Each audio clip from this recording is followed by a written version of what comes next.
जय महाकाल, जय भवानी। मैं आप सबका हार्दिक स्वागत करती हूं आपके अपने YouTube चैनल भगवती कृपा ज्ञान प्रकाश में।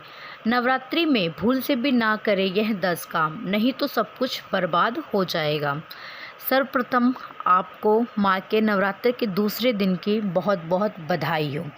नवरात्र वर्ष भर में 2 बार आती है, चैत नवरात्रि और शारदीय नवरात्रि। हर त्यौहार मनाने के पीछे कोई ना कोई वजह होती है। नवरात्रों के दिनों में माँ दुर्गे के 9 रूपों की पूजा भक्ति भाव से की जाती है। माँ के कई रूप हैं और माँ को हर रूप भक्तों को सुख समृद्धि और शक्ति देने वाला है।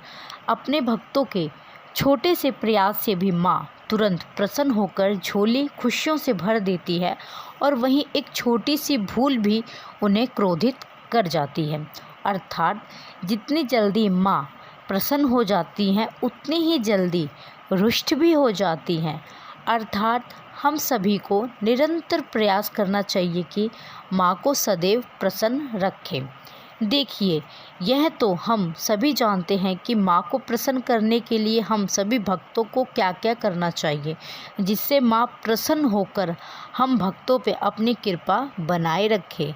पर क्या हम जानते हैं कि हमारी किन गलतियों की वजह से माँ नाराज़ हो सकती है और हमें उनके क्रोध का सामना करना पड़ सकता है?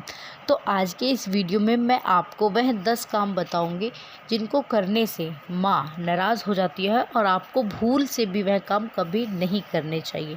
सर्वप्रथम आपको नवरात्रों के दिनों में आपको अपने मुख से अपशब्द, किसी की चुगली, बुराई, निंदा, गाली गलौज इत्यादि शब्दों का प्रयोग नहीं करना चाहिए अपने मुख से, क्योंकि जिस मुख से हम माता के पवित्र नाम का स्मरण करते हैं, उनका मंत्र जाप कर रहे हैं, आरती कर रहे हैं, वह मुख भी पवित्र होना चाहिए। इसलिए अपने मुख से नवरात्रों के दिनों में कभी भी किसी की चुगली, बुराई, निंदा, गाली गलौज अपशब्दों का इस्तेमाल ना करें। दूसरा काम, माँ किसी भी व्रती को पूजा पाठ करने के लिए मजबूर नहीं करती, ठीक है। मगर आप नवरात्रि का व्रत कर रहे हैं तो अपनी संपूर्ण श्रद्धा, भक्ति और विश्वास से करें। माँ की आराधना करते समय अपने मन में शंका या किसी भी प्रकार की दुर्भावना बिल्कुल भी ना लाए, क्योंकि जिस मन में शंका और दुर्भावना होती है वह मन शांत नहीं हो सकता और शांत मन से माँ की पूजा पाठ करने में कोई बुराई नहीं है और शांत मन से ही उनकी पूजा पाठ करनी चाहिए। माँ के प्रति हमेशा सम्मान की भावना, प्रेम की भावना होनी चाहिए। तीसरा, नवरात्रि में आपको मांस, शराब, तंबाकू, तामसिक आहार का सेवन नहीं करना चाहिए, क्योंकि इससे मनुष्य का अपने मन और मस्तिष्क पर नियंत्रण नहीं रहता। सात्विक भोजन करें और लहसुन प्याज का भी प्रयोग ना करें। चौथा, किसी भी ज़रूरतमंद व कन्या को अपने घर से खाली हाथ ना जाने दें। किसी भी ज़रूरतमंद की अगर आप मदद करते हैं तो उससे माँ प्रसन्न होती है और माँ की कृपा आप पर बनती है। और कन्या तो साक्षात माँ का ही रूप होती है। इन दिनों में माँ कन्या के रूप में विचरण करती है। ना जाने किस कन्या के रूप में माँ आपके घर पे आपको दर्शन देने आ जाए। पांचवा कार्य, आपको इन दिनों में अपने बाल, नाखून, दाढ़ी, मूछ इनको नहीं कटवाना चाहिए। छठा कार्य है जो, वह आपको नवरात्रों के दिनों में माँ के सामने या माँ के मंदिर परिसर में आपको चमड़े की वस्तुओं का इस्तेमाल नहीं करना चाहिए, जैसे बेल्ट, पर्स, चमड़े के और भी वस्तु होती हैं इत्यादि, उनका इस्तेमाल नहीं करना चाहिए। सातवां, कलश अगर आपने अपने घर में बैठा रखा है या अखंड जोत आपने माँ की जला रखी है तो आप उसे अकेले में घर के अंदर छोड़ के ना जाए और घर को बाहर से लॉक करके भी नहीं जाना चाहिए। अखंड जोत को तो आपको कभी भी अकेले नहीं छोड़ के जाना चाहिए, क्योंकि अखंड जोत में आपने जिस भी देवता के प्रति आपने वह अखंड जोत जला रखी है, वह देवी या देवता उस अखंड जोत में आके वास करते हैं। तो अखंड जोत और कलश को कभी भी घर में अकेले छोड़कर नहीं जाना चाहिए।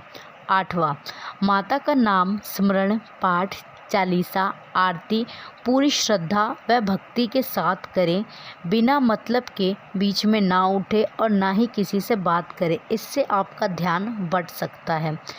9वां, दिन में नवरात्रों के दिनों में दिन में सोना वर्जित माना गया है। श्री विष्णु पुराण के अनुसार दिन में सोना वर्जित है नवरात्रों में।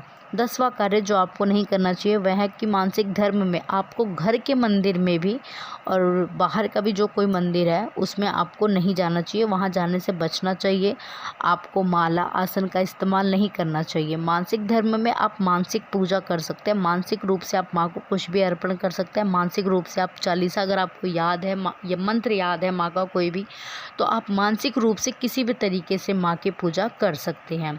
तो यह 10 कार्य हैं जो आपको कभी भी भूल कर भी नवरात्रों के दिन में नहीं करना चाहिए, वरना आपको इसका दुष्प्रभाव झेलने को पड़ सकता है। मैं आशा करती हूँ कि आपको मेरे द्वारा दी गई हुई यह जानकारी पसंद आई होगी। चैनल पे पहली बार आए हैं तो चैनल को सब्सक्राइब करें, बगल में जो बेल आइकन है उसको प्रेस करना ना भूलें। वीडियो पसंद आए तो वीडियो को लाइक करें, अधिक से अधिक लोगों के पास शेयर करें। कमेंट में जय माँ भवानी, जय माँ काली, जय माँ दुर्गे अवश्य लिखें। मैं माँ भवानी और बाबा भोलेनाथ से आप सबके लिए प्रार्थना करती हूँ कि माँ इन नवरात्रों में आप सबके घर में ढेर सारी खुशियाँ लाएँ, आप सबकी झोली माँ धन धान्य से सुख समृद्धि से भरे, आप सब पर उनकी कृपा दृष्टि सदैव बनी रहे। धन्यवाद। जय महाकाल, जय भवानी।